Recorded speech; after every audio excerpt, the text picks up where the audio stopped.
ഇഷ്ടപ്പെടുന്ന സ്ത്രീയോട് ക്ഷമ കാണിക്കുന്നത് പുരുഷന്റെ സ്വഭാവമാണ്. ഇഷ്ടമുള്ള പുരുഷനോട് സ്നേഹവും ദേഷ്യവും ഒക്കെ കാണിക്കുന്നത് സ്ത്രീയുടെ സ്വഭാവം. തന്റെ പെണ്ണ് മറ്റൊരാളാൽ അവഹേളിക്കപ്പെടുന്നത് ഒരു പുരുഷനും ഇഷ്ടമല്ല. അതുപോലെ തന്റെ പുരുഷൻ മറ്റൊരാളുടെ മുമ്പിൽ ചെറുതാകുന്നതും ഒരു സ്ത്രീയും ഇഷ്ടപ്പെടുന്നില്ല.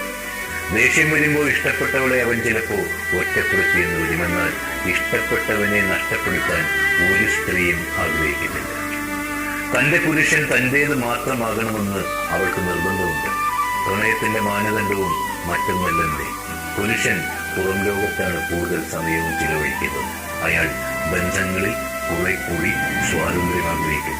സ്ത്രീ അവളുടെ പുരുഷനിലേക്കും കുട്ടികളിലേക്കും പലപ്പോഴും ഒതുങ്ങിപ്പോകുന്നു. എന്നാൽ തന്റെ പുരുഷന്റെ മേലുള്ള സ്വാതന്ത്ര്യവും അധികാരവും വിട്ടുകൊടുക്കുന്നില്ല.